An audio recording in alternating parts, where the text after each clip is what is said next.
Scary Jump Scare Rewind. Welcome to Jump Scare Rewind. This is the show where I speak with fellow cinemaniacs about their mutual affection for all things horror movies. Today's guest is Zach Chartier. Though Ian can't resist saying Zach Chartier, he is a filmmaker, a writer, and director. He is a daddy, a husband, and an all-around great guy who really loves horror movies. Everyone, please welcome Zach Chartier. Zach! Thank you. I like that intro. Yeah. I gotta say Chartier. I can't not say Hey, it. it's. I'm so sorry. It's correct. You know, Well, I don't Chartier's know where in my timeline my family decided to say Chartier, but it is Chartier. Yeah. It's the American thing. Yep. You're so American. You always had your American flag hat on when we were on set. Yeah. Don't say that. People are gonna get the wrong idea about me. Yeah. No, it's just a MAGA hat. I'm just kidding. Yeah. Not true. Sorry. For all those MAGA viewers. Yeah, right. So in the opening, I mentioned that you are a filmmaker. Can you tell people what you recently made? Well, first I want to say I feel like Ian's really, scraping the bottom of the barrel here if he's got to get me on his podcast. I've been so excited. I've been wanting you since I met you or since I read your script. Yeah. Well, I'm glad to be here. But I just, really, you can call me a filmmaker, but I've only made one film and it's still in post. It's Night Roster is the title. It's a short. It's around 15 minutes right now currently. And it's kind of a suspense thriller horror mashup. It has a lot of callbacks to kind of the stylistic choices made in the Twilight Zone, the 60s, show. So it's got black and white. It's kind of set up as the origin story behind how I decided to do it was really stuck during COVID lockdown like everybody else. And I thought, hey, I need something to binge. And here's the Twilight Zone on Paramount Plus. Let me go watch it. And I had seen episodes here and there. I knew about Twilight Zone, but I never really gave it a good hard look. And I go, wow, Rod Serling really had something going there that was totally unique, totally fresh at the time. And even today, there's nothing that really approaches that as far as like an anthology series goes. So that kind of inspired me to do the short film passion project of mine. Other than that, I've done video marketing, but I'm not, this would be my first film. So, but you were always, I imagine with the video marketing before that, you've always had a interest in the more artistic side of things and creating. Oh yeah. No, it's more of just getting to a place that I could self-fund it and make it happen and meet the right people. And, shout out to Studio Lab. It's in Derry, New Hampshire. I'm from New Hampshire. I live in Concord, New Hampshire. And, Derry, New Hampshire, there's a place called Studio Lab. It's a whole facility that does so nice.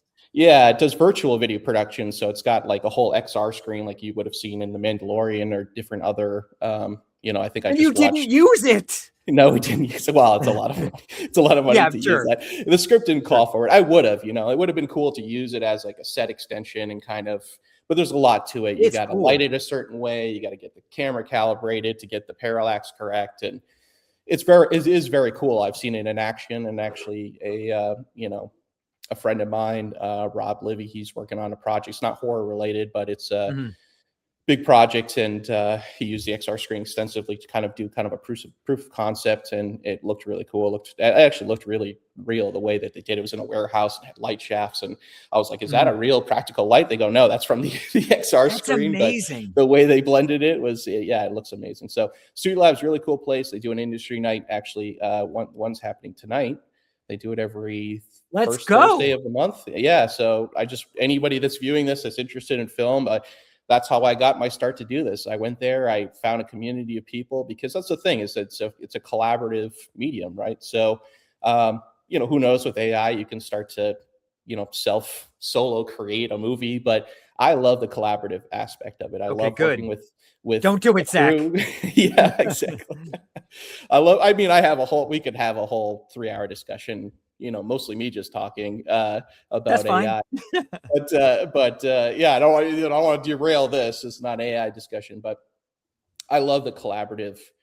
I love having a crew. I love seeing people that are so good at what they do just really pull out all the stops and make something beautiful, make something fun, make something engaging, and working with actors. Ian, you're, I don't know if we said this already, but you're the star of the show. I was really sick. I apologize. No, it added. It was method, right? It added to I think so. I got sick like the day I arrived. Not to give too much away, set. but there's a illness element to it. I think it did. I think it did help, but I felt Yeah. really guilty. I'm like, I can't not do it because I'll screw everyone. No, I got your tape, and I thought we have to have Ian. I thought if I just make a movie with one person, it's got to be Ian, because thanks, man. So good. It was so fun. You could have played all the roles. We could have tried that. We could have had it kind of would work, right? Given right, because the scripts, Right, actually, right. you changed the script quite a bit, because it was, when I first read it, it was much more Twilight Zone-y,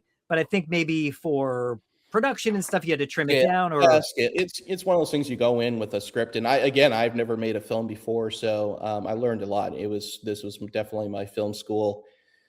My background is not, I don't have a film background other than, again, I've made home movies when I was a kid, and I've always loved film, and I've watched lots and lots of movies. And so it wasn't out of thin air that I pulled this desire to make a movie. There's no way.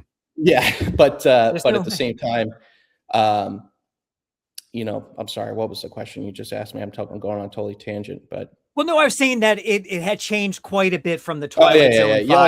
Yeah.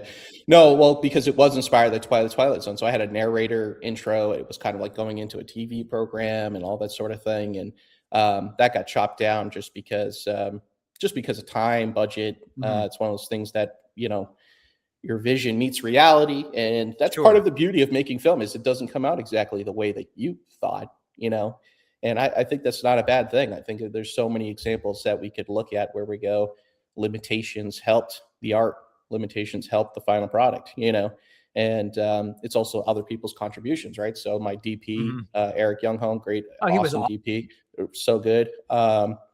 Such a nice guy too. He would set up a shot for me, and I go, we went around, we had a shot list. We went and we blocked out things ahead of time, but he brought so much to the look and to the style of it that, it wouldn't have just been me. If I was operating the camera and doing it myself, it wouldn't have been to that level. And so I could tell him what I want, and he produces it 90% of the way or 95% of the way. And then I bring in my 5% tweak, and it's just so great to operate that way. But to bring it back to what you were saying, it's one of those things. I think it's still a great film. It's just evolved beyond what I had initially planned for it, which was more of a tropey. It's kind of there's this TV setup. You go into the program. There's a narrator, all this sort of things. Now it's kind of standing. The story itself was almost secondary to the style of it. And then I go, well, no, actually, the story can stand by itself. It's a good story. Let's just focus on what the action that's happening in the story. Let's make it all contained in there. It doesn't need this added element. So, and it saved money, saved time, right? Sure. So, we were running low on time because of some building issues. Oh, yeah. Well, it's one of those things. It's not to, I don't know, throw anybody under the bus. I take full responsibility. No, these things happen on every. It happens. It's just our set wasn't done. It was a set. I had the stupid idea of building a set. So it's all practical. I thought that was kind of cool, right? So it was cool. You guys had something to interact with, something to move and around within a space. You're right. Real props, real a whole set, and that's why we used the space. We didn't use the XR. We didn't use the the virtual screen, but we used the whole space. And so they have a large space. It's like 50 feet by 60 feet or something like that, and 30 feet high or whatever. So it was large enough to build out a whole kind of underground facility. We put up our 12-foot concrete walls or fake concrete walls, and so it was great to have that space. And it was just a cool experience. I was so happy to do it. And I thought, I don't know how you felt, but I felt like, barring the initial part, which is we're building the set, it's not ready. were shooting at 2 p.m. on the first day, but I felt bad you know. for you. I was fine, but I felt so Yeah. stressed for you because it was your money and your baby. So Oh, it's I like, wasn't worried because it was everybody was pros, and it just something that happened, and such a nice team. we made up time, and I think we actually had time at the on the last day. That we actually had some time to just kind of get some stuff that we weren't going to get. So you cut us early on that last day. Yeah, I did. Yeah. But there was no sense, because you were saying your first time, this is like your first, real movie. There was no sense that you had not done this before. Because, I've done a few things. Like, you seem like maybe a I'm an total actor pro. too. I don't know. I totally bought it. Yeah. How are you? You said it's running about 15 minutes now. Are you happy with what you're seeing? Yeah, no, I'm very happy. Every time you're on screen, I'm happy. And when I'm off, it's horrible. Yeah. No. Damien Chinapi, he kind of co-starred next to you as Thomason and you as Murphy. And I thought you guys had a great back and forth. And I love anytime you guys are together on screen with your back and forth. I love it. I think it's great. It's just, I won't say my I think even if my dialogue is horrible, right? You guys. It's not. So we kind of jumbled it up a few times. No. Yeah, no. Or forgot lines. Yeah. So I'll let the audience decide whether or not that was good writing. But you guys delivered so well.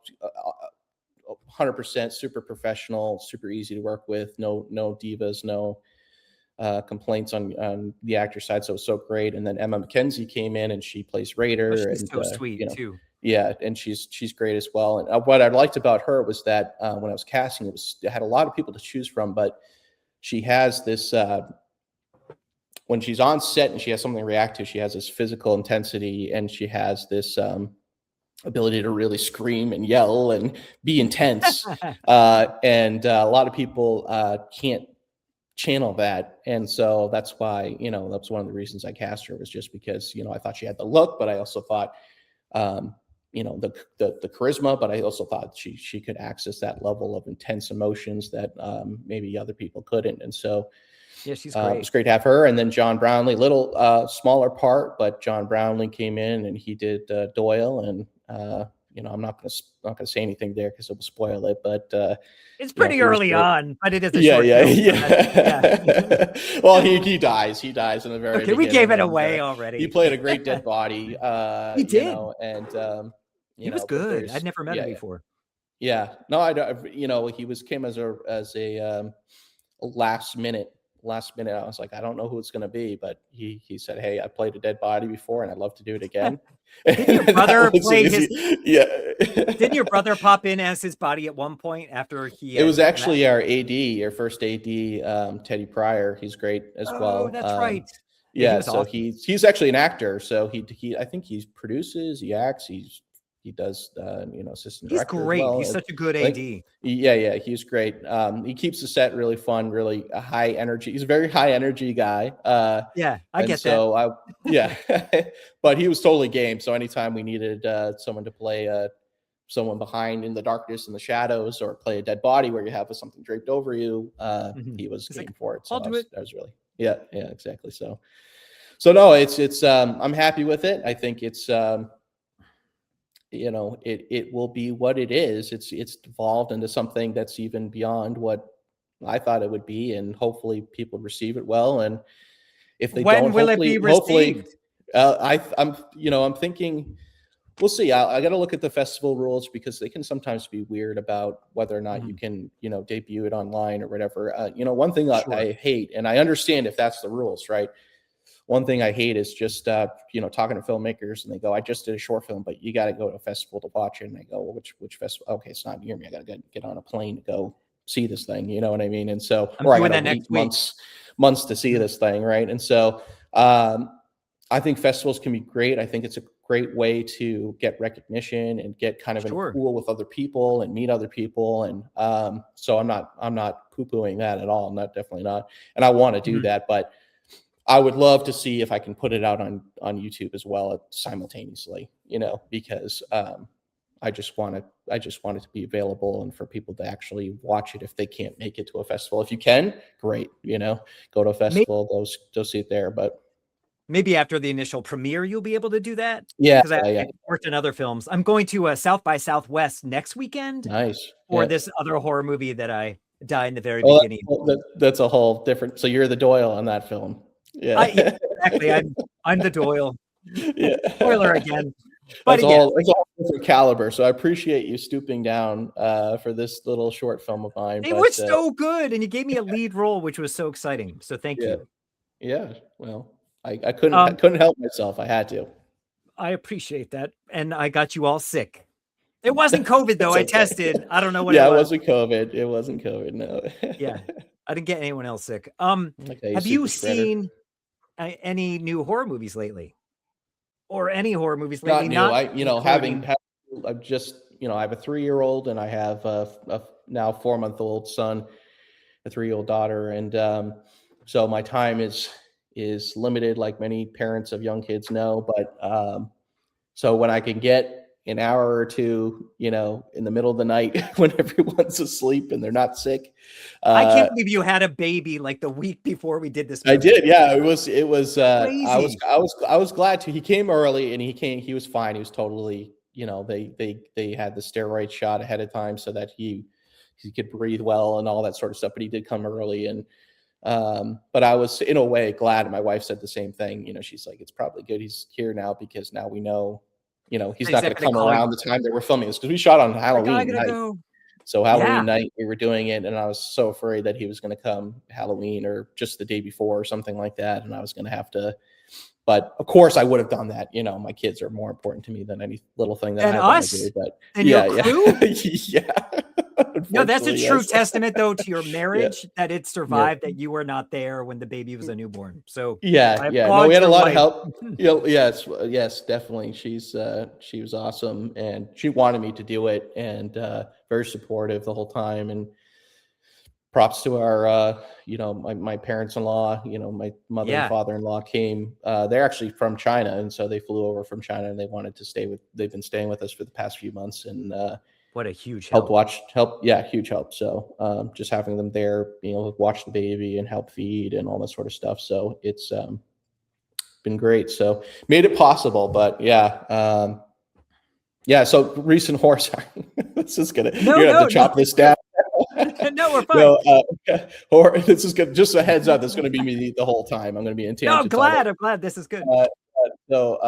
Horror movie I've seen recently. I did watch Weapons. It's not new, but I just got around to watching Weapons. It's newish. I liked it, and I saw Sinners. If that's a horror movie, I guess you can qualify part of it as a horror movie, right? Yeah.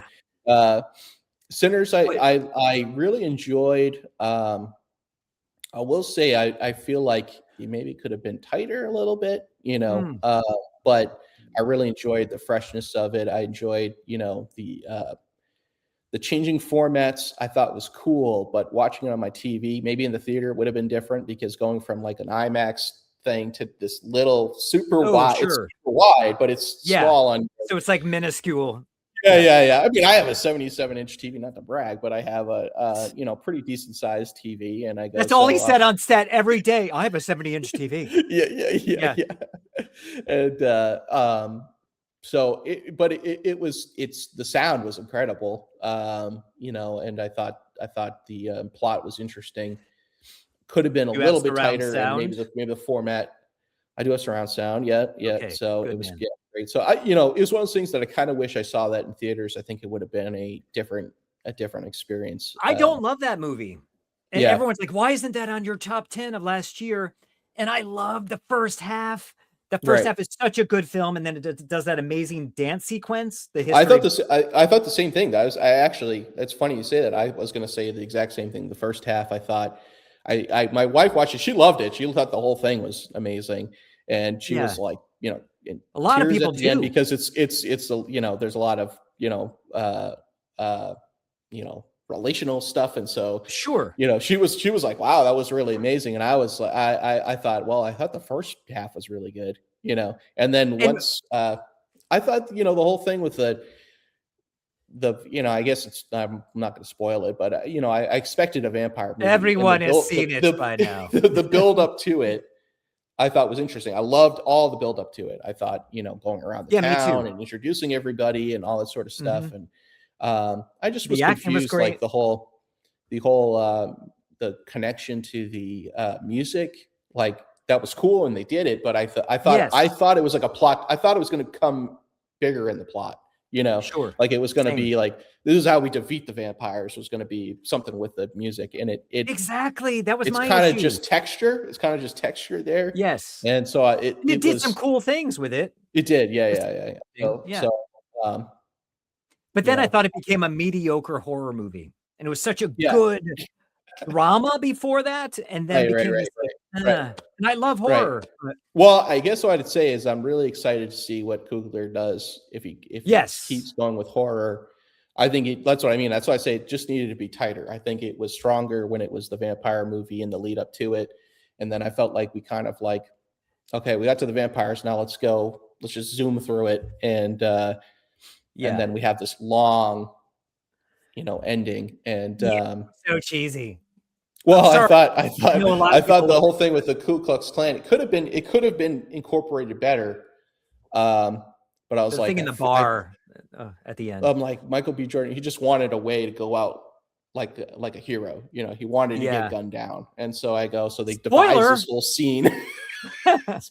They devised this whole scene of how that would happen. I thought it was just felt disjointed from the rest of the movie. It was almost like, okay, now I'm watching Rambo or something like that. There's a lot of great stuff in there, but and I could see why people love it, and I appreciate it. Yeah. Two white guys don't like Sinners, right? I know it sounds true. That probably sounds horrible, but I think we're horror movie aficionados. Well, I'll say this. I thought, I forget the actor's name, but he plays the lead, master vampire. And he's also in 28 Years Later. Is it Jack that's O'Connell? The same guy. Yeah, he's the same guy. Yeah, and he's really good. Really, really, really. Oh, really okay. Good. I didn't realize it was the same guy. Yeah, he was. Yeah. Well, he plays like Jimmy something. I can't remember. I haven't seen. He's on the very end of 28 Years Later. I haven't seen Bone Temple yet. It's fun. It's fun. Yeah. And Nia DaCosta, right? I think is the one. She directed it, and we'll see if we get a third one, because I heard the second didn't do very well. But I was kind of looking forward to a third, which would bring in. I think there will be. Yeah, we'll see. No. So I guess 28 Years Later is also one I've seen recently, although that's not that new either.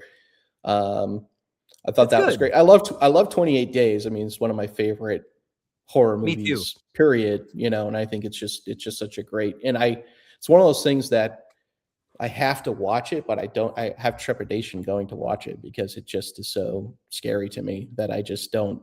I'm like, okay, let me watch it. Show the kids. Press play. Don't show the kids too early. I turn my that is not, I turn my older they'll be son fully 18 years old before I say, hey, go watch this movie.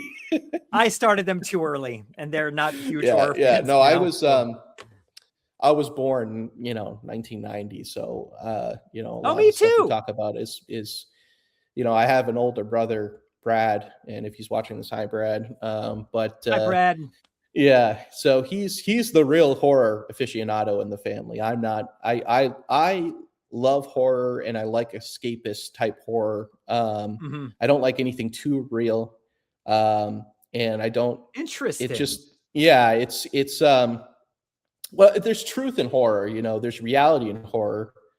Oh, did I lose myself? Okay, hopefully that doesn't happen again. But somebody was listening in. You can't have him talk about this stuff. It's the man. He's the big horror buff. He has a home theater. He recently helped him build out that whole thing, like a real legitimate, like large projection screen and awesome sound system.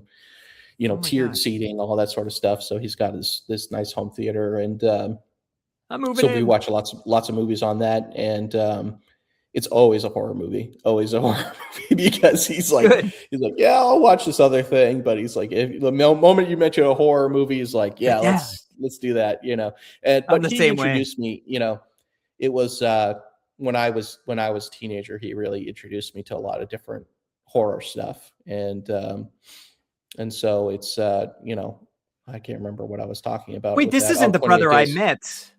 No, that's my twin brother, Jake. Yeah, that's what I thought. I'm like, yeah, his name is not. Yeah, so I have 2 older brothers, and then I have a twin brother who's technically older by 2 minutes. Okay, So that's what I thought you were yeah, doing. yeah. I'm like, my Yeah, so older Jake was brother. on Night Roster. He played one of the soldiers and that show up in the movie, and he also shot did, one of the 2 guys in this interview. Yes, he did. Yeah. No spoilers. You can guess who.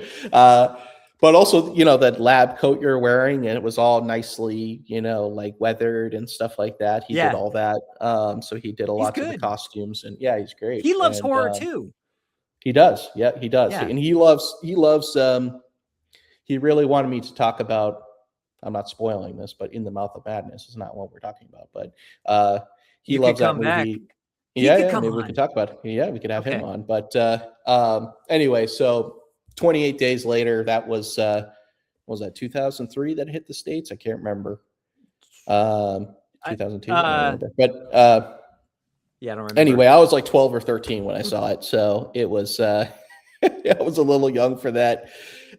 Scared the shit out of me, for sure. I was like 30. And I remember thinking, like, you know, I don't know if I remember thinking, I'm not sure I want to watch this. I might have been a little bit older. I might have missed it the first time. I remember my brother Brad, he went to the theaters to see it, and you got to see this, and you know, I liked it.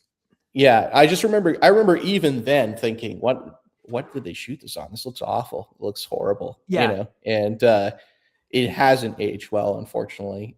Danny Boyle, I think he had a great idea to do this kind of docu style in a way by using like DivX cameras and stuff like that. Like it was some sort of Sony camera. Grungy. Yeah, it was very grungy. And but the cinematography on it, whoever they used, I can't remember who it was, but he you know, with all the different Dutch angles and the shadows and the lighting. I mean, one of the scariest scenes is like when they go into the tunnel and the car gets a flat, and there's all these rats that come, and they go, oh no, it's the infected.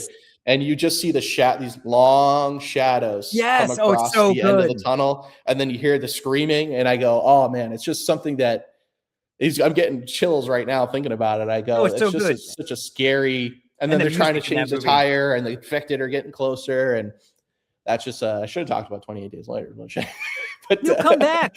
Yeah. No, but it's a, you know, so stuff like that. I go, it was introduced to me from my brother, is my point. I'm proud of your brother. Thanks, Brad. You know, yeah. You know, really if we want to go back to, like, again, I love horror though, but really it was introduced to me by, you know, like horrific things that are in non-horror movies. Like I defy you to watch E.T.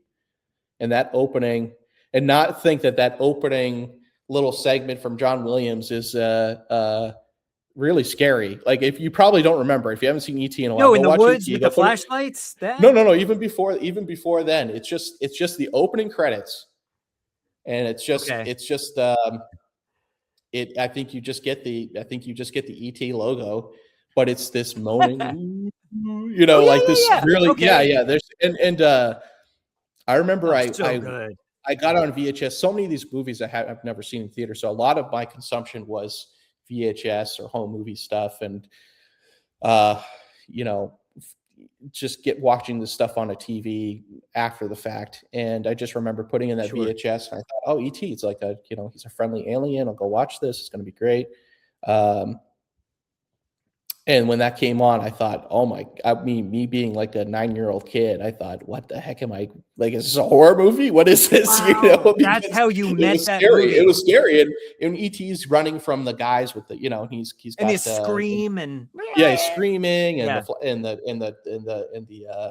the keys are jingling. You know, I think Spielberg honestly he's got a horror bent to him, and he should do something more in horror. And even Close Encounters of the Third Kind, that scared me, you know. Oh, for sure. The kid gets abducted. That. Yeah. And so he's the producer writer on that. But yeah. And I watched Jurassic Park way too young. My grandmother, she's since passed, but she was, you know, would watch us sometimes, and she would you know, let us watch a movie, rent a movie or something like that, and put it on for us. And one of them ended up being Jurassic Park. And I was maybe like 6 or 7 or something like that. And thinking it's going to be a dinosaur movie, and you got dinosaurs, but the beginning of that movie is again funny, like that whole sequence. I was like 21 when that came out. And I was so disappointed. I'm like, I wanted grittier, scarier. And I'm like, all right. Yeah. But well, you almost did. You almost did. I mean, old. I guess James Cameron was looking at that script and wanted to make it, and it didn't end up happening for him. But he said it was going to be like Aliens with dinosaurs, and so that would have been cool. That an alternate, universe that would have been. I love Jurassic Park. I love the Spielberg version of it. I don't. I like it more everything now after than I did then. Yeah. Everything after, I'm not a big fan of. Lost World has its moments, but I like that more. I did just see Rebirth, Jurassic World Rebirth, which is not really a horror movie, but I didn't see that. Yeah, it was okay. Gareth Edwards, I think, directed it. Recent horror movies. Yeah. So anyway, where are we now? I don't know. We've diverged so far. What film, I guess maybe you just said this, but what film turned you on to horror? Would it be E.T. or would it be, though not necessarily, but seriously, were you like, oh. No. Or well, that's what it's going to, it wasn't, I mean, I'm trying to think the first real horror movie I saw. And like I said, it's really what turned me on to horror. The idea of horror was video games. And I'm not to get into that, but just a quick aside, because it kind of relates to where we're going with my thing. But Resident Evil, 1996, the first Resident Evil on PlayStation. It's a survival horror game, and so you're going around. You have limited supplies. That's scary. You're in a mansion. There's zombies. There's monsters. Different things. Killer dogs. All sorts. Way of stuff. too stressful. That game is. Yeah. I remember. I didn't play it. I was watching Brad, kind of the conduit for this horror. Damn it, Brad. Yeah.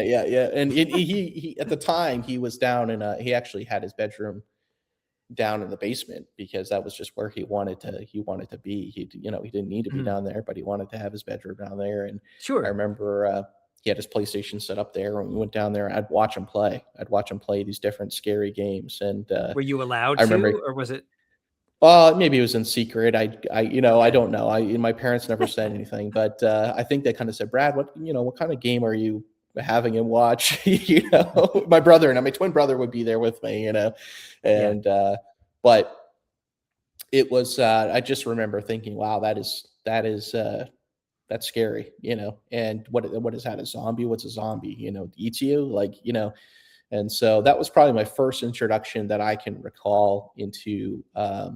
The horror genre. There were, like I said, scary parts of movies that I'd seen, E.T., sure. Close Encounters. I can't tell you how many nightmares I had as a kid of being abducted by aliens, and because of Close Encounters of the Third Kind, and just seeing a bit of that on TV, and I must have seen the scene where they come down and they take the kid away, and I thought, oh my God, that is out of terrifying. The doggy door.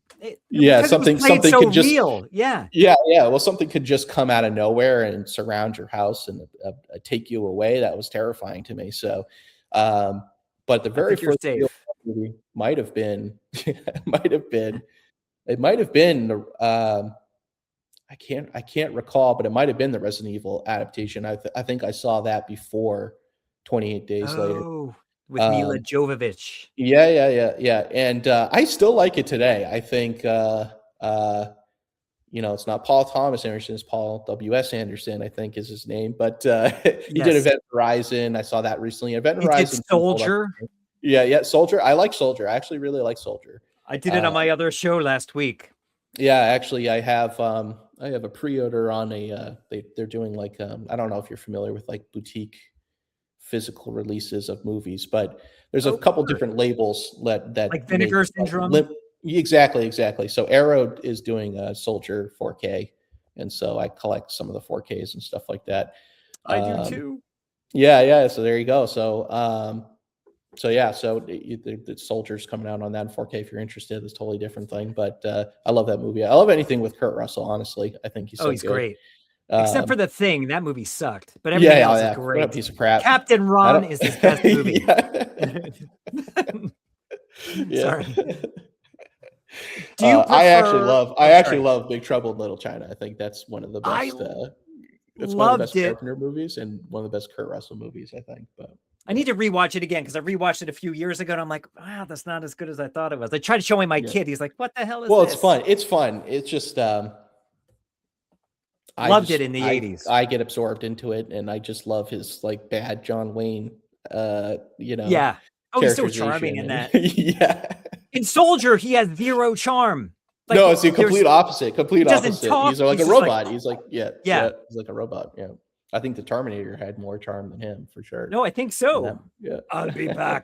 Yeah, he didn't have any. So of that. it might have been Resident Evil, and I watched that. I actually did rewatch that recently, and it's still entertaining, and it doesn't capture a lot of the game. It's completely different, other than it's not scary like that.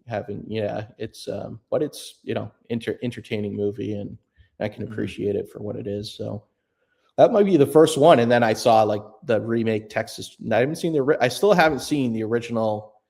Is it Toby Hooper that directed? You haven't seen it? Massacre? I have not seen the original. I gotta watch it. I saw the remake that was like 2000 with Jessica Biel. Like Jessica Biel, yep. Yeah. I remember that scared the shit out of me. I was like the whole thing where I think it might be the beginning or the end where they're it's like investigators and they're like going around the scene, and I don't remember. Yeah, it might be at the very end of the movie. They're like investigating. They found the house, and they're going down into the basement. And they find like human remains and hooks and things like that. And then out of nowhere, there's you were young. Yeah, and I was like, I haven't seen it in a long time, so I have no idea. There we go. You see him? There he is. Yeah. The original, I saw it on the big screen. There was like a 50th. Oh my God, there was a 50th anniversary. Was this the movie? And I went to the concession stand, and the concession stand guy's like, what movie are you here to see? And I guess I was like, Texas Chainsaw Massacre, the 50th anniversary. And he's like, the only old movies I've seen are the Home Alone movies. And I was like, what a weird thing to say. He said the only classic movies I've seen were the Home Alone movies. Oh, no, that's worse. Yeah. That's but it is really good. It is such a good movie. It is worse than saying old. I will check it out. I will definitely check it out. Do you prefer seeing your scary movies in a crowded movie theater or Home Alone in the dark, or with babies on your lap? I knew this question was coming. Yeah. The interesting thing is that I saw only 2 horror movies that I can remember in theaters.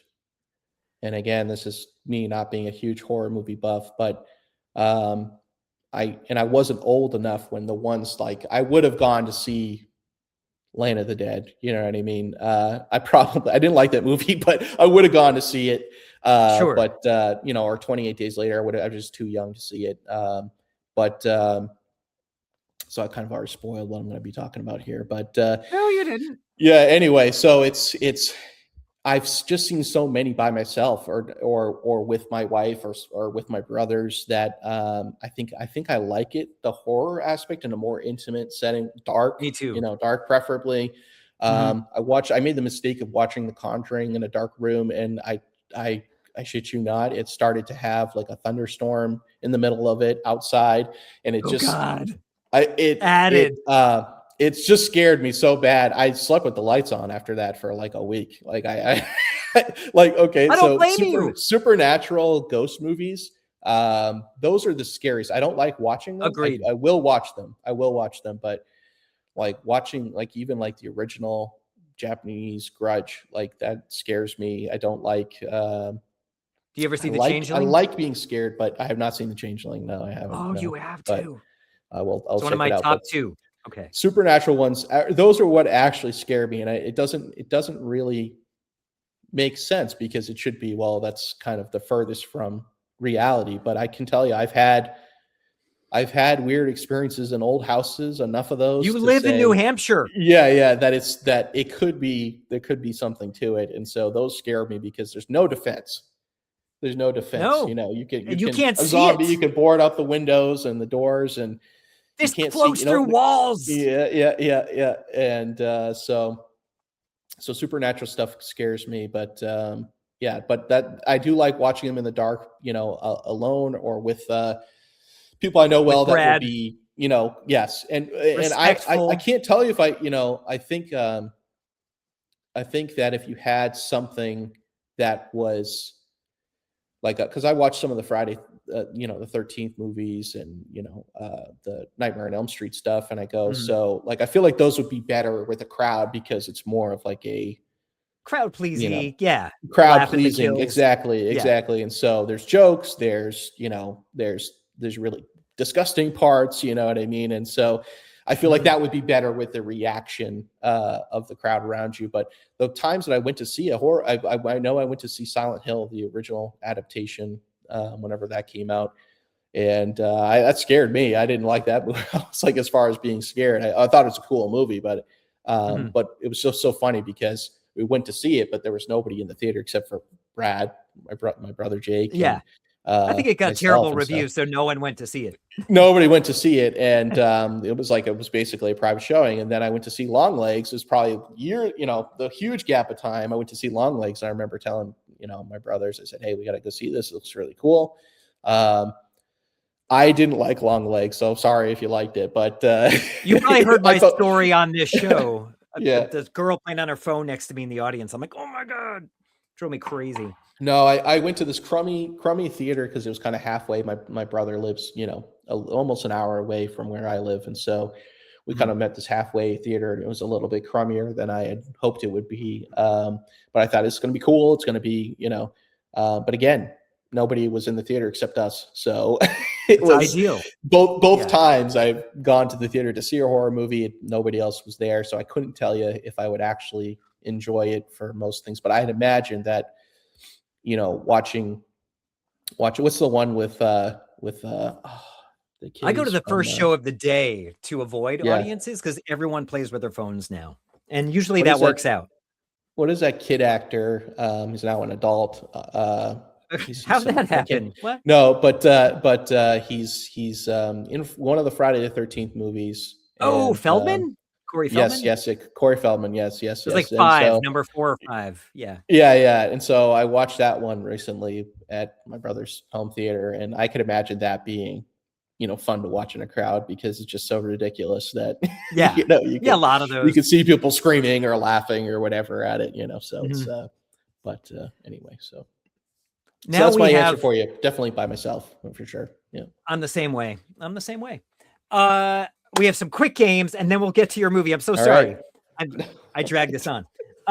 Okay, so the first game is name the movie by these few images of the poster. One's very close up, one further out from there. If you win, you get a living dead. If you lose, you get a dead. You get 3 hints at any time in the game. First image.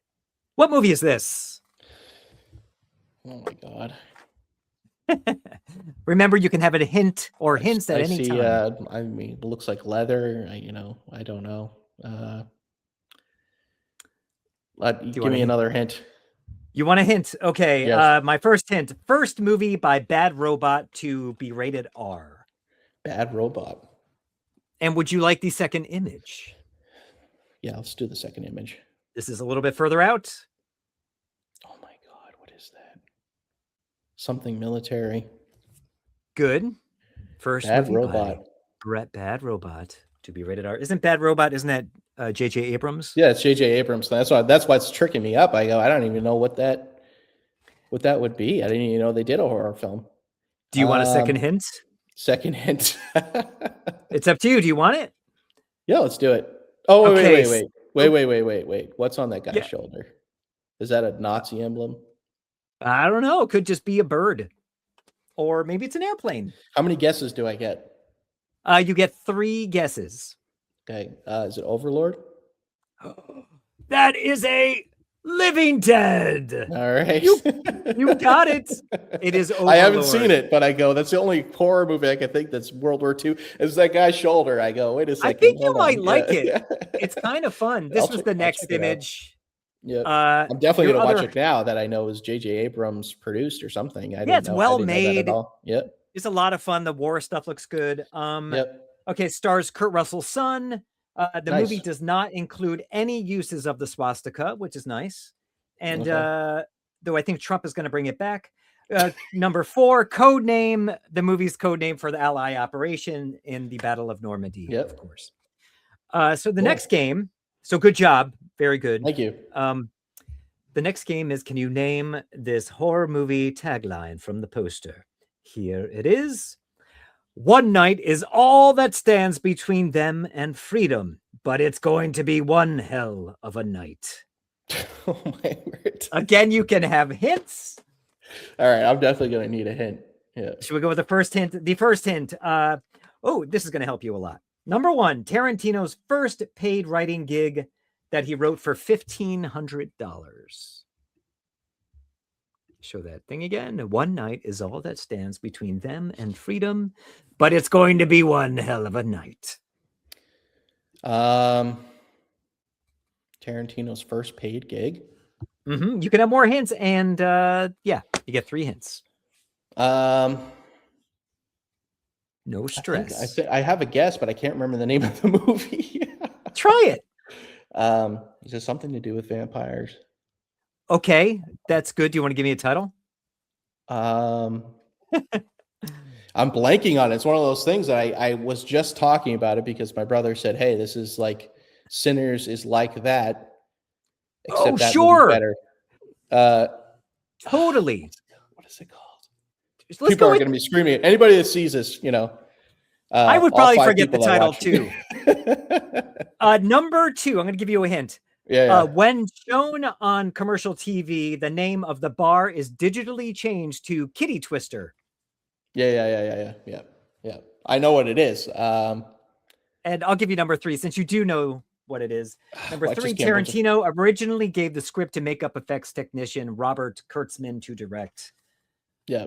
The movie is named after signs that you would see in a drive-in movie theater because they are. My brother's going to yell at me now because I'm just blanking on the name. I know what it is. It's got George Clooney. It's got Quentin Tarantino in it. It's got they go into the bar. There's all these beautiful ladies, and then there's some vampires that they turn into. And what would a drive-in movie poster thingy say? Say they're open from what hours or from what time of day? Oh, okay. Thank you. From dusk till dawn. You got it. That is a living dead. That's what I needed. I needed a time frame or something. Thank you. I don't know if I even deserve you that. You did honestly, know it. That was good. I like that movie. I like it. It's one of those things that I'm on the spot. I forgot what it was called. I would be the same way. One more. This is the new game. This one, I think you'll get it. I think you'll get it pretty easily. This is movie reviews by Roger Ebert. I'm going to show you a quote from one of his reviews. You have to guess what the movie is. Your hints are, in this case, I will give you groups of cast members. Okay. Starting with the further out cast members going into the top cast. Here is the quote from the review. Basically just a geek show, a gross out movie in which teenagers can dare one another to watch the screen. You thought I would guess this? Oh my word. I think you'll get it. Okay, I'm going to get a cast hint, I guess. Okay, let's go with the first cast hint. We're going to start. I wrote them on the back. The first list is Richard Mazer, Peter Maloney, and Charles Callahan. I probably have seen them, but I don't know these people. Do you want the next hint? Yes. Richard Dysart, Keith David Clennon. Keith David is the only one I recognize in that. Okay. Why? Why? Do you recognize? Yes. I don't know. I just know Keith David. Do you know what from? Well, I mean, I'm pretty sure he's in the thing, right? You got it. Okay. That is a living dead. Did you say Kurt Russell on the list? Because I would have guessed that. He was in the next 3. Okay. Yeah. And this is I know Kurt Russell, Keith David. I don't know. I know all these people. I've seen them, but I just don't. Would you have gotten it with Wilford Brimley? I would have. I would have got it with Brimley. Yeah, for sure. He was in that top. Those were the 3. I would have 100% guessed. Yeah. I knew you knew that one because your movie feels a little bit like that. I know you do. We've discussed it. Yep. Now, since you have won, I will finally let you talk about what your movie pick is today. All right. What movie did you choose to discuss today? Day of the Dead. Never heard of George A. Romero. Yeah. No. Yeah. Well, I don't know how many people have heard of it, honestly. Really? It's kind of well, I know it has a big following, but it's, I don't know if it's in the Of the Dead kind of group of people? It's on or my just TV Nice. right this second, just by chance. Perfect. What? Yeah, no, it has a cameo in Stranger Things season 3. So if you're really only consuming modern recent media, you may have been exposed to it that way. Yeah, there's a part where they go to a movie theater. I don't know if it's in the mall or whatever. I think it's season 3, but oh yeah, I think you're right. One with the mall. Yeah, and they're watching it, and it has that jump scare. I thought it'd be a perfect movie to bring up because there's multiple jump scares in it. So jump scare. But yeah, especially that one that was seared into my brain, which is like the first minute the very of the beginning. film. Yeah, and that's all I remembered about the movie. Well, and that's the thing is that's a great. The reason I picked this is just because one, I love zombie movies, and I love I wouldn't say that I'm I wouldn't say that I'm just like I wouldn't say I'm a John Carpenter fan necessarily. I like John Carpenter movies, but I'm not I'm not going to say Ghost of Mars is a masterpiece. It's not. It's not. And Prince of Darkness has cool ideas, but it's not one of my faves. But same thing with George A. Romero. I haven't seen Martin. I haven't seen Knight Riders. I haven't either. I've seen bits of the original Crazies, but I haven't. I prefer the remake of the Crazies. I think I do too. Yeah, and so, but the odd one out is Dawn of the Dead, and although I really like Zack Snyder's 2004 one, yeah, I did too. That was the first one I saw, and I remember thinking, wow, this is a real so they're running around biting into people, and it just was chaotic, and the whole opening to that, the whole from the bedroom to the getting to the car and all that sort of stuff. I go with the kid zombie and all that. Yeah. That was just terrifying, and it really scared me. And I thought, wow, that's an awesome movie. But what I have to thank, and I'm getting to Day of the Dead because the reason I found or how I found this whole thing was I did in high school I had a film critique class, and so you do like so many others. You watch Citizen Kane and you go, oh wow, why is it so good? What does Rosebud mean, and all that sort of stuff. Yeah. It's in every film class. But at the part that I loved the best was we got to eventually present on our own film, and I originally had picked Alien because they gave us a decade, so they said, okay, you got this decade, that decade, Zach, you get the 70s, and so I had the 70s, and I thought, well, I'm going to be a smartass and pick something that was like borderline, right? So 1979 Alien, because I was a huge Alien fan. I knew that movie very well, and I loved it, and still love it. And I love Aliens as well, but it was. She said, "You can't do that." I said, "Why not?" Well, it's because it's 1979. It doesn't define the decade. It's at the very end, and I go, "Okay, well, me being." I said, okay, well, what about like 1978, right? Which I think is what Dawn of the Dead was. And so it was original Dawn of the Dead. I said, I know I like the 2004 one. Let me go find this thing. I found it at an old like mom and pop rental store. Got the DVD, put it in. I was like, wow, this is really good. Who's this George A. Romero guy? And I was aware culturally of Night of the Living Dead. I was aware of it. I was aware of zombies from Resident Evil and all that sort of stuff from the games. And I didn't realize that he really was the, father of it all. And at least the modern idea of zombies. And so I just I go, oh, okay, let me look at more of his stuff. And then I made a connection because in my early teen years, like I would watch the Sci-Fi Channel and stuff like that. And it's kind of funny because I only recently watched Return of the Living Dead. So this is like I'm getting off topic here, but they would only play Return of the Living Dead 3 on Sci-Fi. Oh, I've never even seen that. Yeah. And I was like, this is terrible, I'm sure. And they would occasionally play, and I'm pretty sure it was Sci-Fi, but they would occasionally play Day of the Dead, and it was censored and all that. But I remember thinking like, okay, this is how you do a zombie movie. And it stuck with me. I just remembered, I had bits and pieces. I remembered, the Florida environment. I remembered the alligator. I remembered the mine, the underground mine. And it just stuck with me all those years. And so watching Dawn of the Dead triggered a memory going, wait a second, wasn't there this movie called Day of the Dead that I had seen? And I'd seen bits and pieces of it. I don't think I ever watched it all the way through. And so that's where I kind of went on a rediscovery Let's see in the my late trailer. teens. Yeah, let's watch the trailer. Here goes the trailer.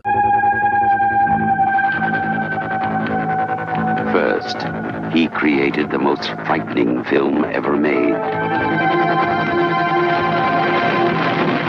Then, he took his unique vision of terror one step further.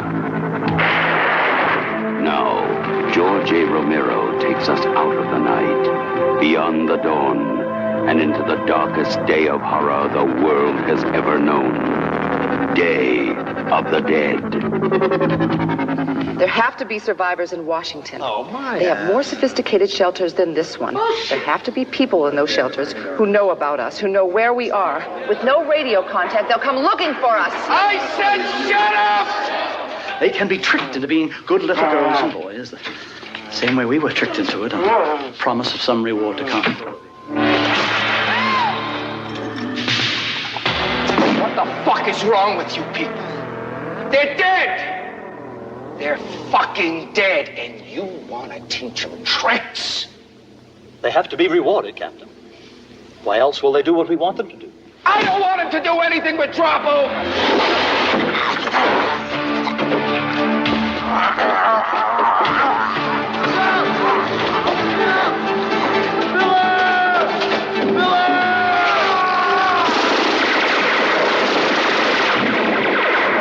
Those are my men in there!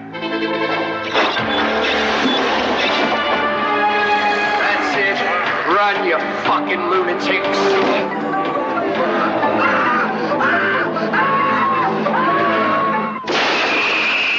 George A. Romero's Day of the Dead, the most eagerly awaited day in horror film history. I remember being so excited to see this movie. Yeah, that's an awesome trailer. It is. Though they give away that jump scare. They do. At the end. No, who's going to remember after you see the trailer? Right, but right, why? right. Okay, so I kind of see how you discovered. So this you film. see how I arrived to it, and yeah.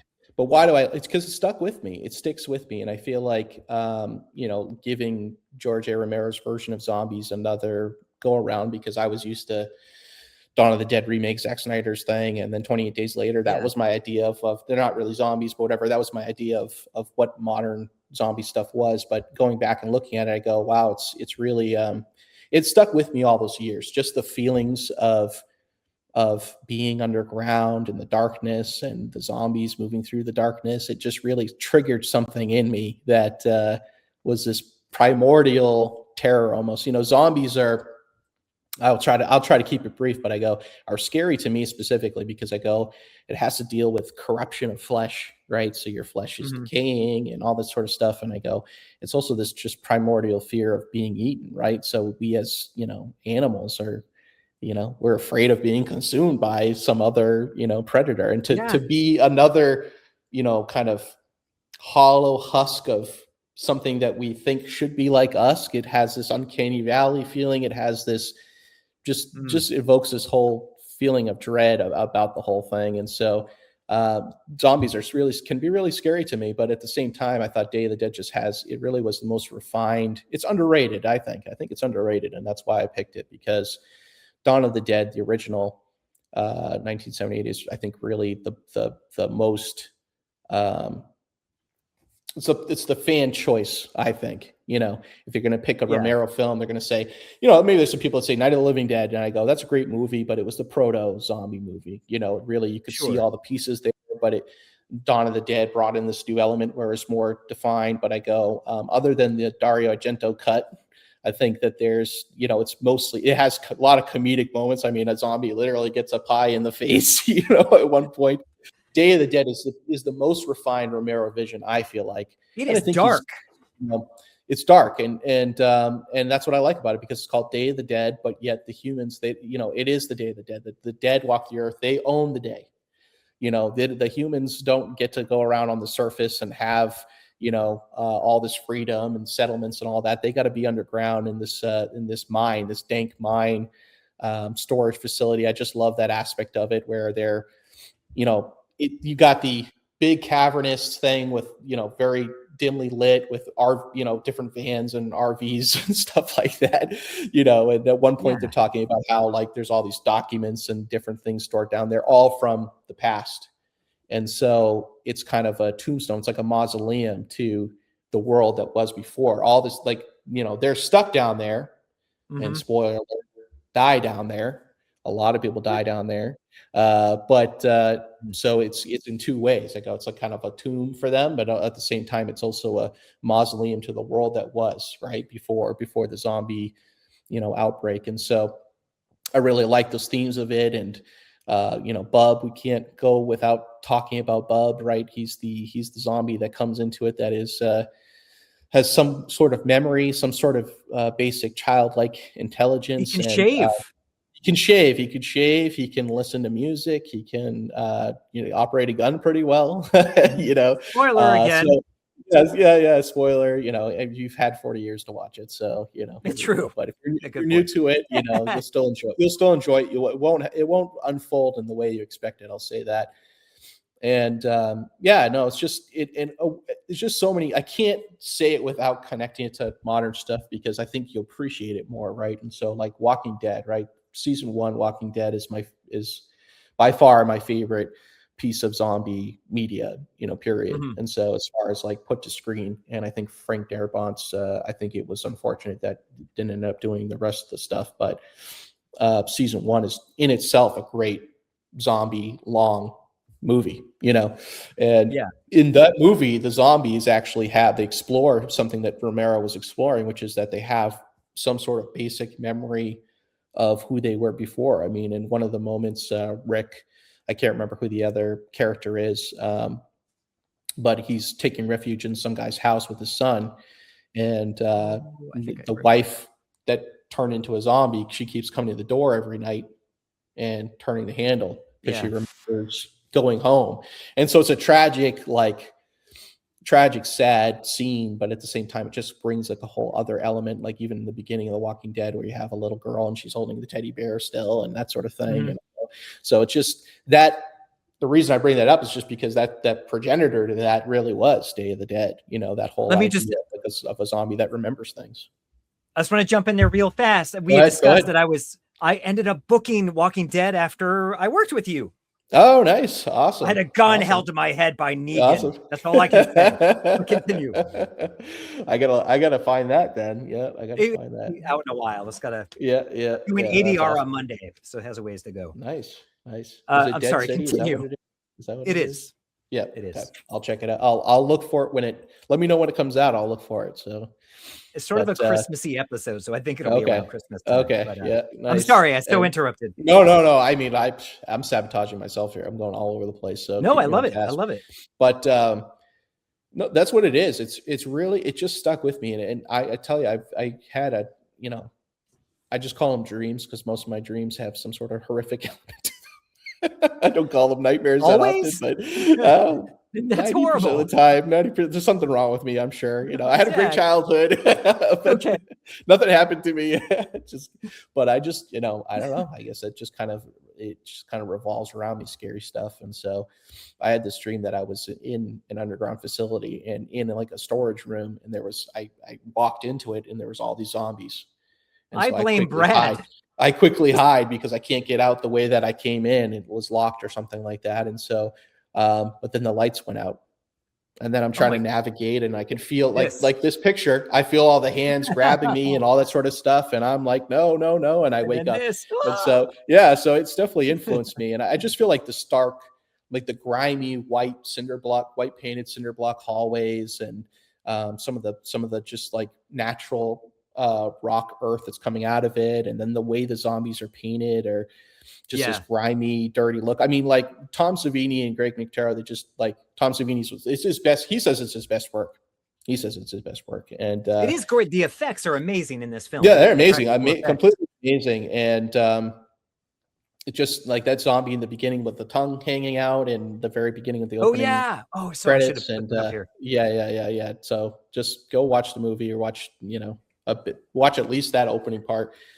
But I just thought there's just so many elements to it that are just freaky. They're coming down into the town in the very beginning with the helicopter, and they're calling out for people, and then the zombies, start shuffling towards them, and they start groaning and moaning, and it fills the air. It fills the air so much that it's just droning out the noise, everything. It's droning out the helicopter blades, and they're saying, the Jamaican or whatever pilot, he's saying, Terry Alexander's character, he's saying, you can listen, it's a dead place, and I go, that just kind of sums up where they're at, is that everything is completely turned at this point, and it feels hopeless, and they're going back to their military facility, which is in a mine, some sort of limestone cave, and it's a real place that you can go to.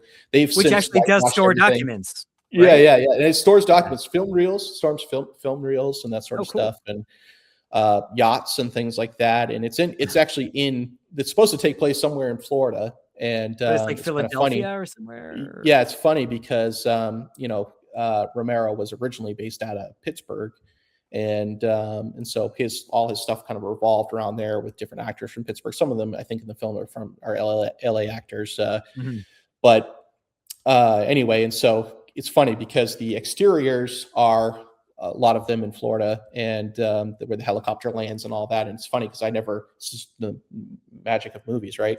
You set it up and there's an elevator where they go down into the facility, and that's Florida. And then they cut to just outside Philadelphia, I think, maybe near Pittsburgh, I can't remember, but the wampum, storage facility is what it is. And that's the elevator going down into that. So that's kind of funny that they just do that cut. But since you're just seeing the sky, you wouldn't know any better. But but it was just like, and even from a filmmaking side, I appreciate it because they had to go down into this mine every day, and they were there all day. It must have been so bleak. Yeah, it was, and I think it added to it. And they said they were getting like vitamin B12 shots and all that sort of stuff to keep them going. And good, there's thankfully they didn't live down there, but they said multiple of the cast said that if they had asked them to, they would have done it, just because they were ride or die with Romero. And I think that's kind of a cool thing. That's why I admire his work so much, is that it's just somebody saying, hey, I've just created this atmosphere of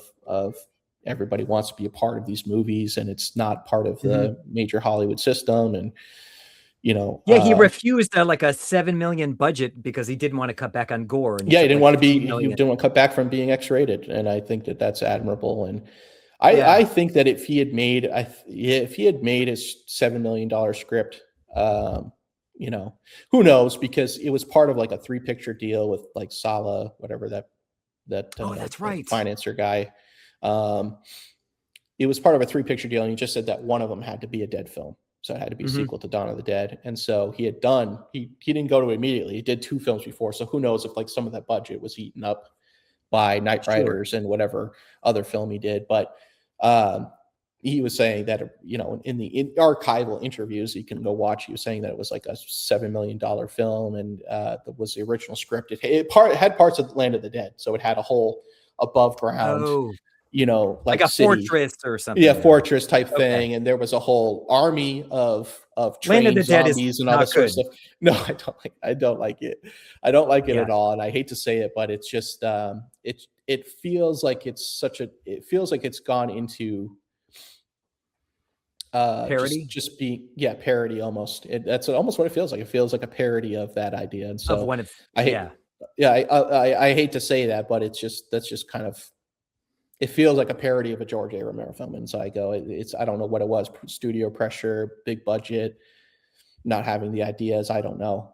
There's moments to it, but it just, even like the way it's shot and the action and the zombies, it just feels lower budget somehow, even though it's a bigger budget, and but Day of the Dead, pinnacle, I think, is a pinnacle watermark for that, for any zombie media. It's one of my favorites. And it is bleak, it has to deal with heavy themes. I mean, at one point we have, again, the pilot, I can't remember the character's name, sorry, but played by Terry Alexander, but he has the Jamaican accent, so you know who I'm talking about. But he says, Sarah, Laurie Cardille's character, which I loved her in the film. I think that was her first real part in a movie. Yeah, I don't know her. But I think she's not. I don't think she did much after that. I think she's done theater stuff and local Pittsburgh stuff. I think her dad was a real newscaster, like a well-known personality in the Pittsburgh area, and he actually had a part in Night of the Living Dead, being a newscaster. And that's so cool. I think that's Maybe so there's connection, and so. But I thought she was great. I thought she really just even the look. I just love the costumes and the way they're all dressed, and she's got that Uzi on her hip and all that. I just think it's just so cool looking. It's such a cool movie to me, just aesthetically. For me, well, my favorite, one of my favorite movies is Return of the Living Dead. Came out. Return of the Living Dead came out 1 month after this film. Yep. And Return of the Living Dead is just fun, goofy B movie. Just it's not attempting to talk about anything too totally deep. Different.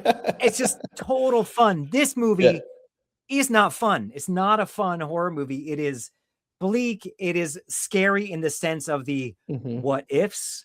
And obviously Return of the Living Dead is not scary. Might have a jump scare here or there. It's just fun special effects. This movie, I remember not liking it because it wasn't fun.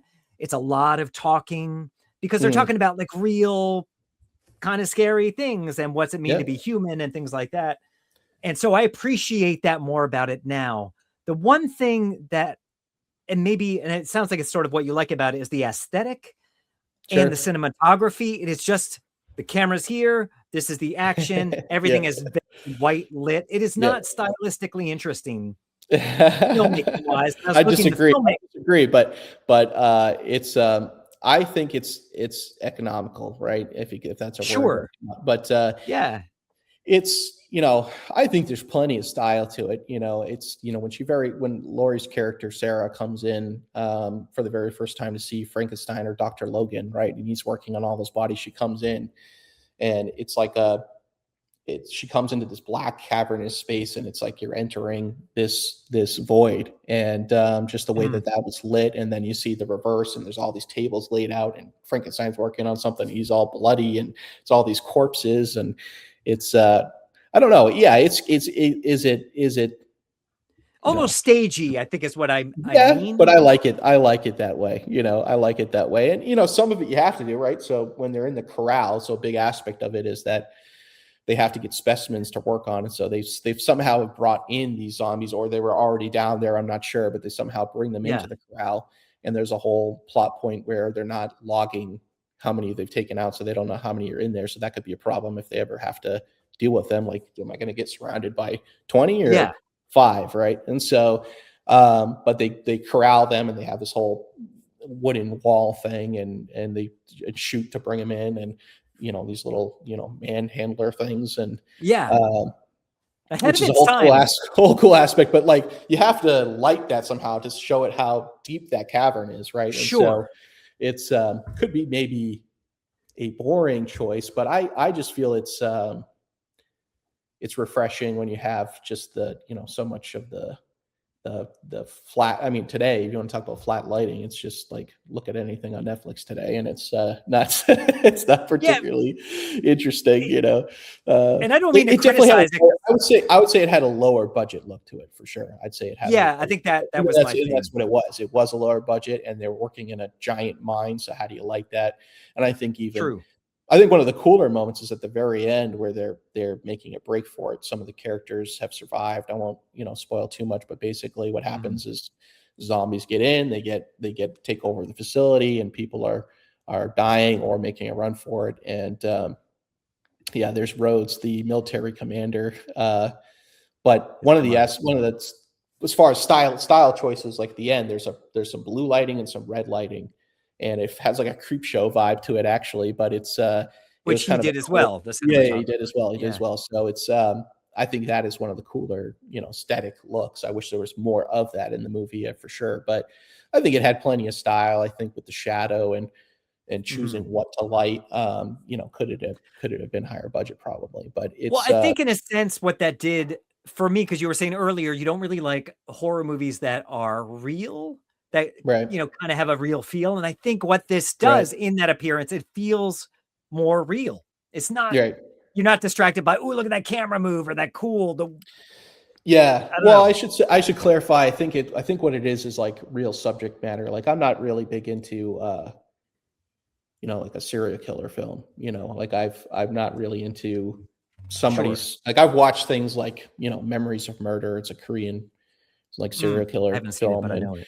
great. So there's great stuff coming out of South Korea. So if Mhm. there's lots of horror movies, and one of the best zombie movies I think is Train to Busan. If you've ever seen that, Oh, I uh, have. And The yeah, Host. yeah, and The Host. I love The I Host, love The and Host. yeah. So there's a lot of great stuff to watch from there, and but stuff like that, it's just too.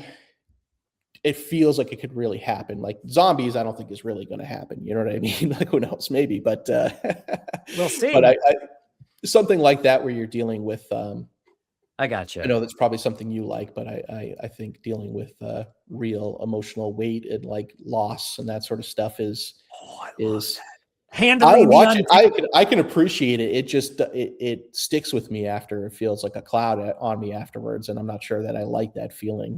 So I like to come out of a movie going, "Oh, that was scary, but I'm safe now." But I don't want to feel like, man, Watch Handling those the poor Undead. people that got killed. Oh. Right? Yeah. Right. So anyway, I go going all over the place now, but No. I just love, themes of it. You have to deal with distrust and in society, and specifically there's factionalization within the facility. So there's the group of civilians and scientists, and there's a group of military people, and military people are led by Joe Pilato's character, Captain Rhodes. And he's really like totally like a hair away from losing it and becoming, he is basically a dictator in it, and he's backed up by these little Looney Tune characters, Steel, which we just saw there, and Rickles, who's like actually lost it,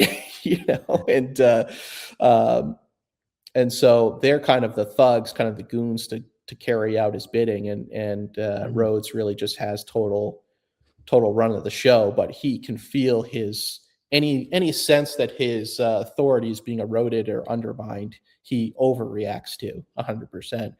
And I just love the way that you could say it's over the top, but I love it. I just love the way that, he has so many good lines. Like one of them was, "All you're feeding us is a mouth full of Greek salad," or something like that. And I go, what does that even mean? I don't even know what that means. But the way he delivers it, it just goes, I would pause and stand to attention, the way he delivers it. And so it's just, some of the acting is very kind of campy or a little actor. The doctor is such a, there's different levels. I think one of the scientists, I can't remember, but he has the glasses, and he's kind of the younger.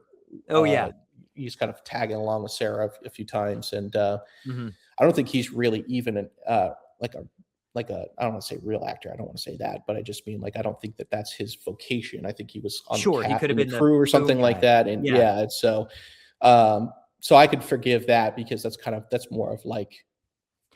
Well, it seems he works with a team of right. But Romero.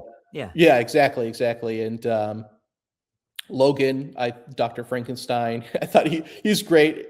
He's great, but it definitely is campy. It's like he's that's so campy, like part. Yeah. He feels like a stage but I love actor. him. I love the way he looks. Yeah. I love this hair. I love constantly being covered in blood, and he's challenging Rhodes all the time and pushing his buttons, and eventually that doesn't work out so well for him.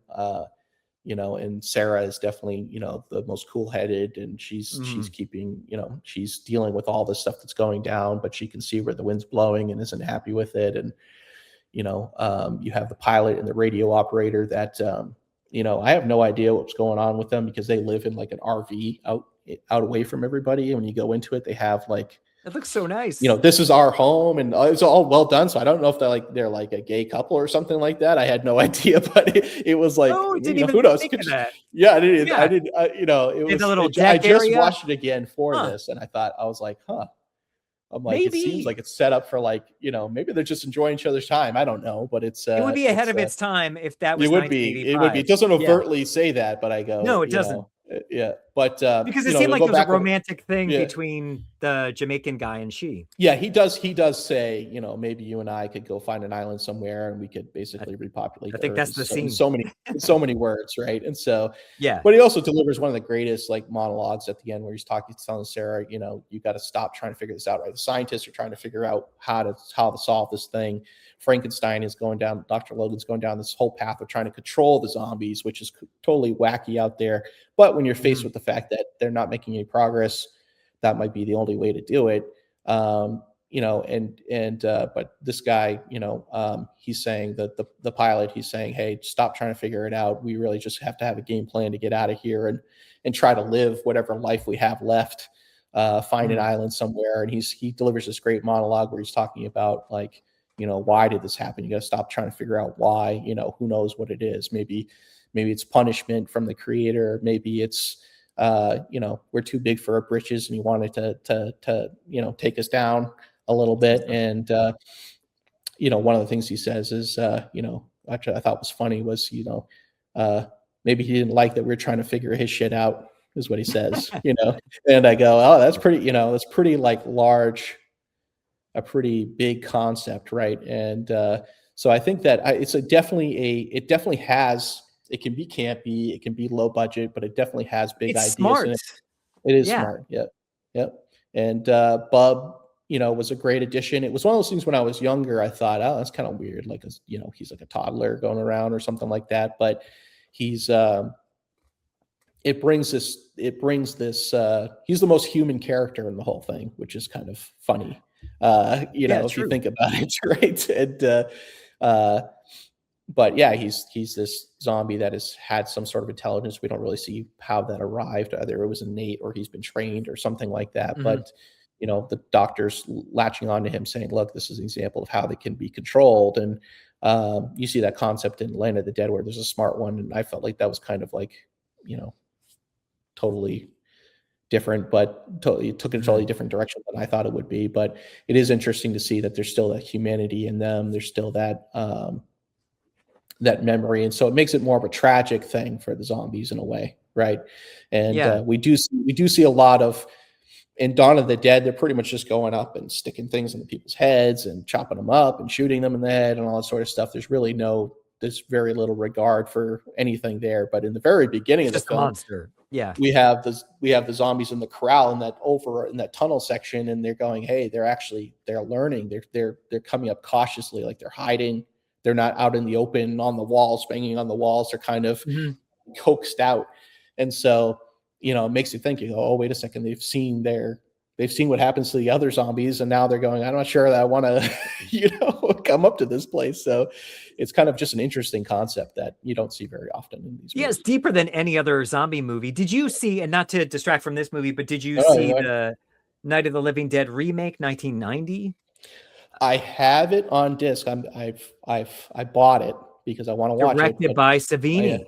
By Savini, yeah. So I've seen bits and pieces of it, and I do want to watch it. So I got to pop it in the player and just give it a good. Watch. Yeah, I'm gonna have I probably told you I'm gonna have the DP on here. We're trying to make it happen. Nice, but awesome. Yeah, he's gonna come on someday and talk about that movie. Awesome. Yeah, no, yeah. Tom Savini, he really, highlights his best work in this. Greg Nicotero, I think went on to. Greg Nictero's worked on the Walking Dead effects as well, so he's on this, and he actually has a part as one of the soldiers, which is kind of funny because he's, he's not very good, but it's, he's serviceable. It was early. He's one of the ones that gets shot. He gets shot by a mishap, and one of the guys gets bit, and he kind of, sprays his gun around. And Greg Nicotero gets shot. Yeah. So that's Greg Nicotero, but.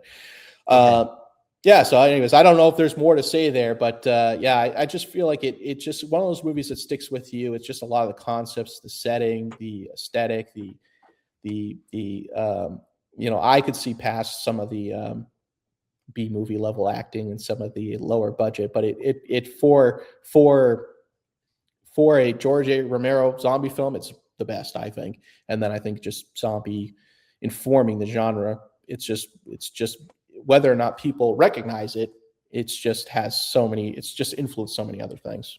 I would have loved to have seen what he could have done with these ideas with a bigger budget and freedom, all the freedom from a studio or whatnot. Right, exactly. He could have done. His ideas are brilliant. Yep. But for 13-year-old me at the time when this came out, it didn't. It was too talky, too smart for a little 13-year-old. Yeah, no, and it's. I'd say give it a watch if you haven't seen it. Anybody that's watching that hasn't seen it, you can go get it on iTunes Movies or other places, Amazon, whatever. Oh yeah, you can rent it. I think it's pretty reasonable, $4.99 or whatever, and you can get right now. They're actually they're working on a 4K from Shout Studios. That should come out sometime this year. So they actually found. I think the negative might still be lost. So how does that happen? I don't know, but negatives of films get lost all the time. Romero took it with him. Yeah. But they found at least the inner positive, which is the next best thing. So we should get a 4K of that soon. And obviously the 40th anniversary was last year, so that was part of that. And but you can buy a really good, excellent Blu-ray right now if you prefer physical media. And I'd encourage you to just if you like zombie films, if you like any of the Romero stuff, even if you don't, give it a watch. And there's a lot to appreciate in here, and just expect it's not modern day pacing. It's a thoughtful film, and the practical effects are just amazing. I wish, though, one thing I think it would make it scarier is if they had those contacts that you had on your movie. The fog, because their eyes all look so alive. It's actually what I was thinking the other day. I thought the only thing that they didn't do in this movie is they didn't give them zombie eyes, right? So there's nothing glazed over. There's no white. No, they just look so human. Like that. They're just, but that might be the point. That might be the point. As I thought about that, there's something going on because in their heads. If Bub had white cataract eyes, you wouldn't be able to tell where he's looking. And a lot of the emotion that he.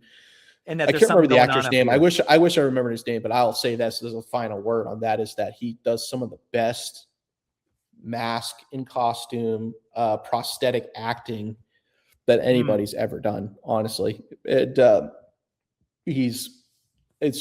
really, really excellent what he did with the character, and he doesn't look like that at all. That's the funny thing. I mean, he looks. He's a handsome guy, and I'll drop a photo in post. Doesn't look like that at all, but he. Such an amazing job there. And great. It just the collision of all these great personalities, Joe Pilato being Rose and just overacting, going over the top. But I just love it.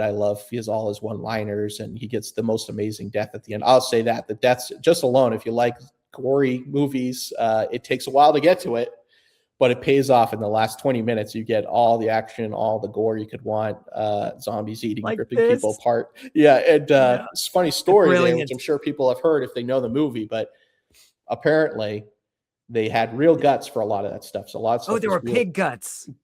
And they had gone away to shoot some of the exteriors in Florida. And so they left all that stuff in the fridge for a week. Somebody had unplugged it. Oh, God. And so it had been stewing in all its juices and everything. It was still 50. I guess it was 55 degrees constant in that mine, but still at 55 degrees, that's well above the point that something can start, brewing in there.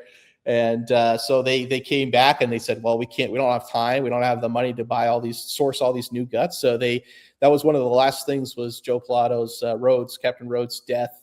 And they sat him in there for like 4 hours. So he's under the ground there. So they actually have him like standing there, and they have a prosthetic waist. It looks amazing. It looks amazing, and they got it in one take, but it was all filled with those rotten guts. And in between, I was watching behind the scenes, and the zombies are fanning it in between because he's like that is the worst smell.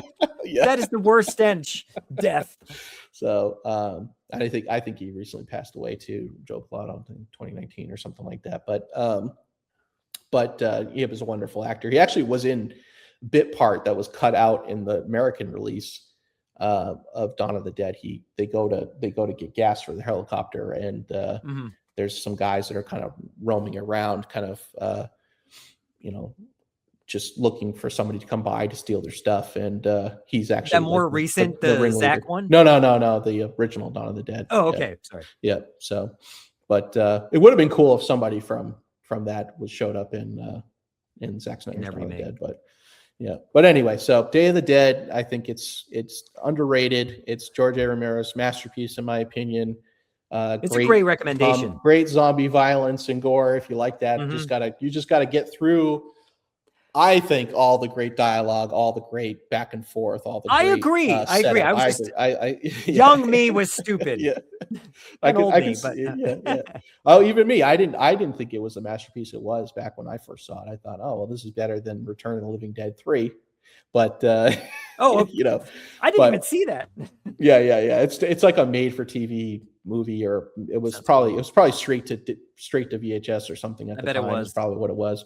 Return of the Living Dead 2 isn't very good either. It's okay. Yeah, it's just not very. It's not. I mean, it's doofy. It's a different rating, I think, too. And Return of the Living Dead, I'll say that because I know you're a big fan. But and that's the interesting part, because you had a co-creator of Night of the Living Dead, one of the co-creators. He went off and they had a whole thing, and they eventually came to the agreement that George A. Romero said, "Hey, I'll go make my Of the Dead series, and it's going to be my serious zombie stuff. You can go do the Living Dead stuff. You can keep that title. It just can't be related to my stuff." And so they went on and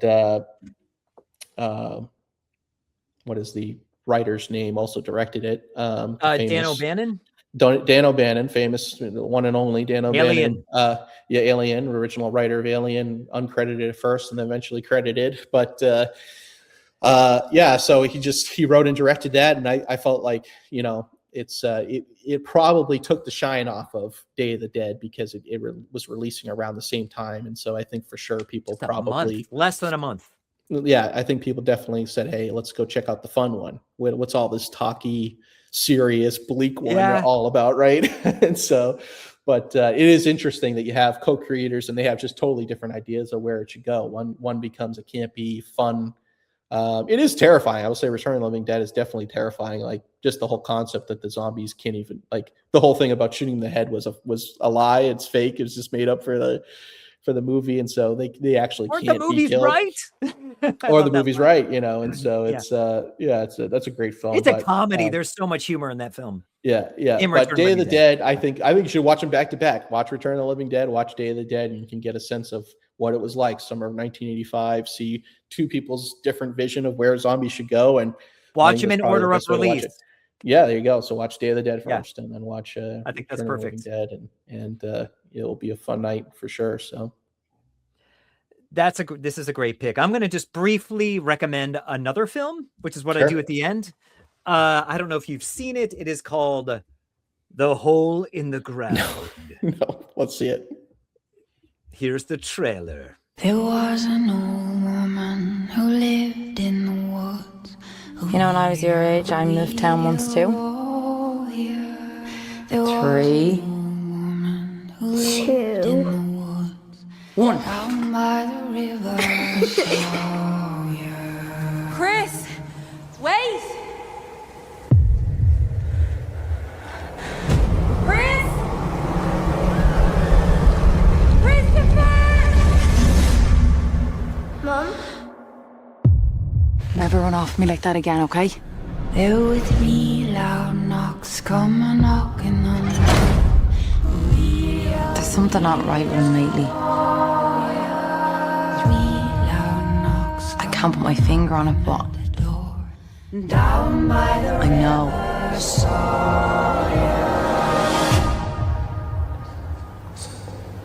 It's not your boy.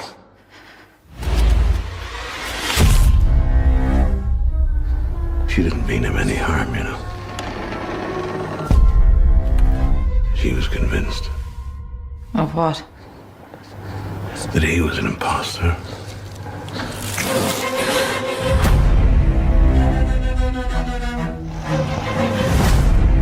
I know I sound crazy, but if it was yours, you would know. What's wrong with you, Mommy?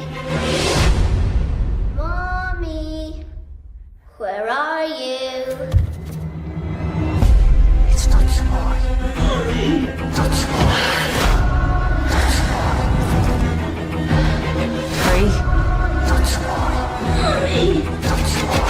2. Not your boy. What have you done with him? 1. I love you, Mommy.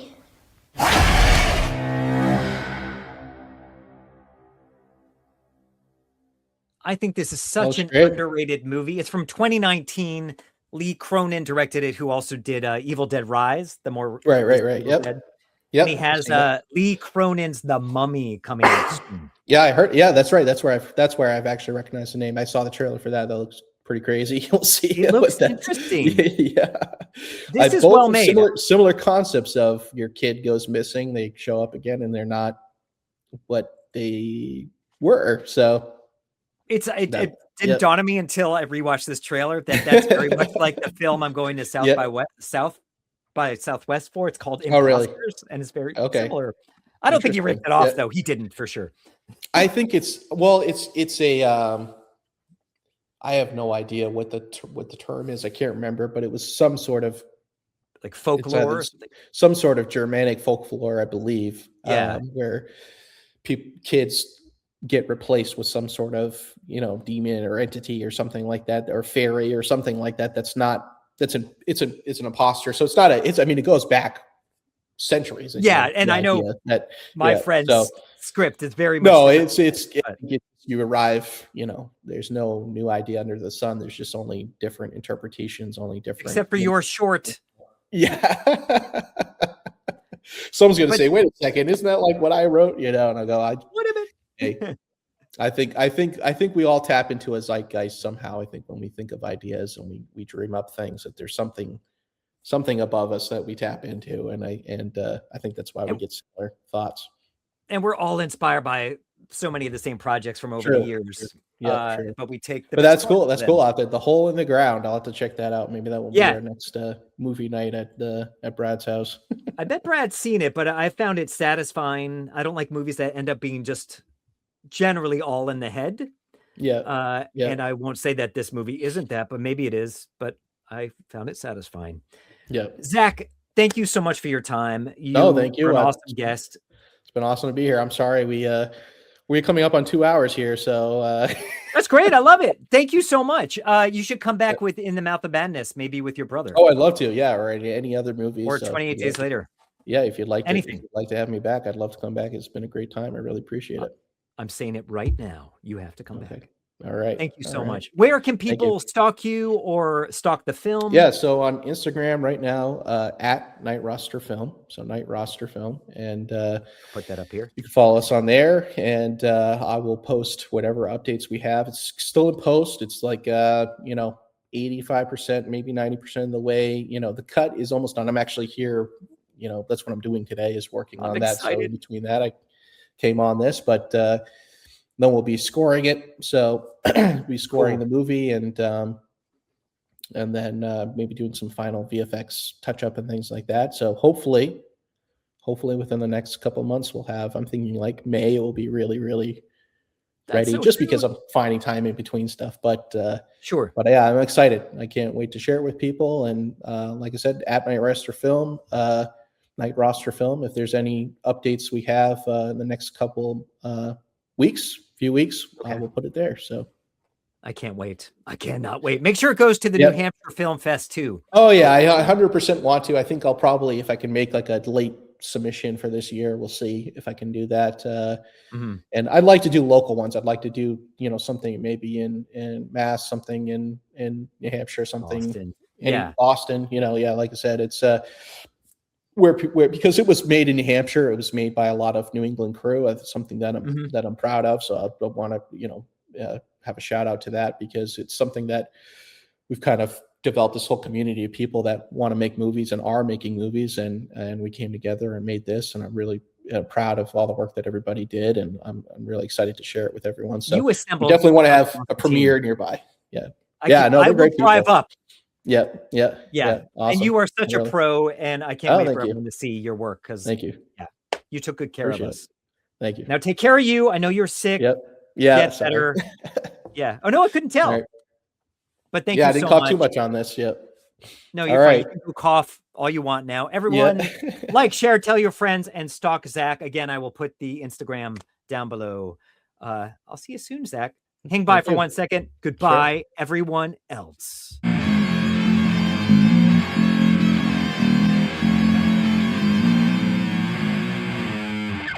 Jumpscare rewind.